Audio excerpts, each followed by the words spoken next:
In Congress, I'm often excoriated, smeared, derided for exposing a corrupt system that has been weaponized against we the people. I've made it a living hell for the swamp rats, and many of them are retiring now. In fact, CNN just ran an article blaming me for their departures. You are welcome. Republican Congressman Matt Gaetz is feuding with his fellow GOP colleagues, including one specific colleague, Representative Max Miller. And they're not holding back from hitting below the belt. I'm not kidding about that. So background on how this even started. So just recently, CNN reported that Speaker Mike Johnson is trying to get Donald Trump to back GOP representative, the incumbent Mike Bost, against his primary challenger, Darren Bailey in Illinois. Now, Matt Gaetz supports Darren Bailey. He wants the challenger to win, and he wants Trump to back the challenger. Other Republicans also personally urged Trump to support the incumbent instead.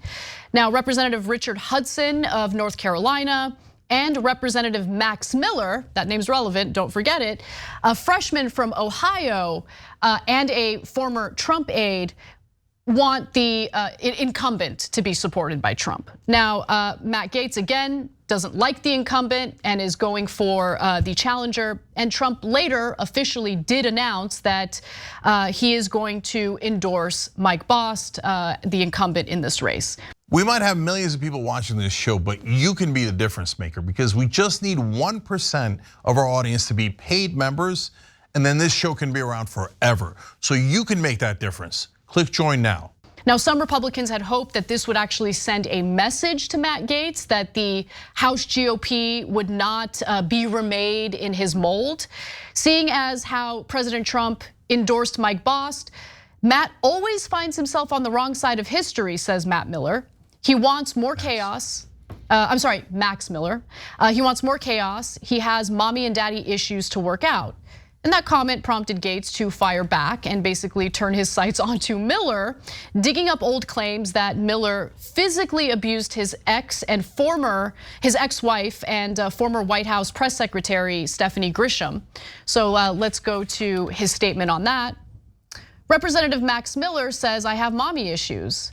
Does this seem like projection considering Max was accused of physically abusing his much older ex-girlfriend?" So they weren't married, apologies. They were together, but I remember when those allegations came out.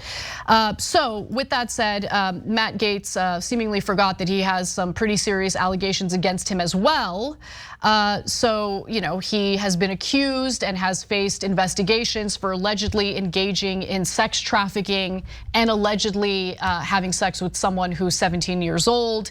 He was originally investigated by the DOJ, but the DOJ has since dropped that investigation, and now a House Ethics Committee has been investigating him on the same allegations. And Max Miller decided to go after him for that, saying, "Do you really want to talk about age-appropriate relationships, Matt Gaetz? Let's ask your ex-girlfriend what she thinks." And Matt Gaetz responded with, "Max, is it these types of anger issues that made you physically abusive to women?" So a lot of hard work is being done in Congress. So Republicans are really looking out for their constituents by focusing on themselves. Cenk. Yeah. Okay, I'm gonna surprise some of you guys. I'm very largely on Matt Gaetz' side here. So now let me do your standard caveats that are important. I, of course, am against all of their sex scandals, terrible abuse, sleeping with a 17-year-old. So they're both reprehensible in their personal lives. Okay, that's their personal lives. I have condemned both of them on those issues earlier many, many times, okay? Now on Matt Gaetz, I disagree with 90% of his policies. Yes, I actually agree with 10%. The anti-corruption stuff that he has proposed is pretty good and also supported by progressives in Congress. And so why is he doing anti-corruption stuff? Why is he attacking his colleagues? Well, partly out of pique and trying to get famous, etc. So it's not like we're unaware of that, and trying to get grassroots fundraising, etc. But he is partly doing a rebellion against the system. And this is what I wanted the Justice Democrats and progressives to do from the left, not for no purpose or for self-aggrandizement as Matt Gaetz does from time to time, or often, right?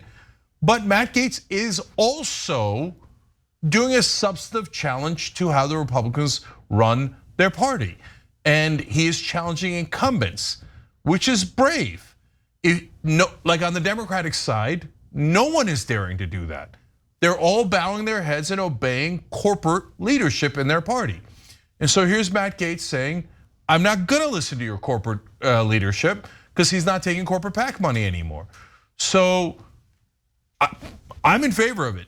And so if you guys say, oh no, mainstream media told me I have to hate Matt Gaetz, even if he does things that make sense, okay, that's your call, okay? But in the 10% of the time that he makes sense, I'm going to agree with him. So in this battle, Max Miller is saying, get back in line. We only support the people already in power. We love our incumbent colleagues who are all corrupt. And Matt Gaetz is saying, no, I don't love our corrupt incumbent colleagues. And so you can get mad at him, but this is not the thing to get mad at him for. This is the one thing he's doing right. It's kind of hard to take someone like Matt Gaetz seriously on his vociferous disdain for corruption in politics when he's Donald Trump's like top lapdog. 100%. So that's why it's a complicated thing. So look, guys, we're not in the business of whose side are you on, and we get that. You used to get that question all the time. We're on the side of truth and things that are actually real news, facts. That's what we're on the side of. So am I on the side of Matt Gaetz? Of course not. I disagree massively with 90% of what he does and says. And his support for Donald Trump totally ruins, and is right about his principles of anti-corruption. Donald Trump is hugely corrupt, right? Now, having said that, in this particular fight, Max Miller is on the side of corruption and the party as it is and the system as it is and the establishment, and Matt Gaetz is against that. And he's saying we shouldn't just support Republicans for being Republicans, we should challenge them to actually deliver for their voters. And I agree with that philosophy. I might not agree with why he thinks that and the policies that he supports, but I get that principle and I wish our side would do it. But they don't have the courage to do it because they would be yelled at by the media. And that scares the hell out of them. And so they cower and never challenge their corrupt colleagues on the Democratic Party. So Cenk, look, just playing devil's advocate for a moment. You now have an increasing number of members of Congress, both on the Democratic side and some on the Republican side, Matt Gaetz primarily, rejecting corporate PAC money, saying that corruption's a big problem. And so that's good. It's good that they've refused the corporate PAC money, but that hasn't translated to a more effective Congress at all. Well, Anna, let's be fair. There's about a dozen of them, and there's 535 people in Congress. I get it. I totally get it. But of the Democratic lawmakers who have sworn off any corporate PAC money, only take small dollar donations.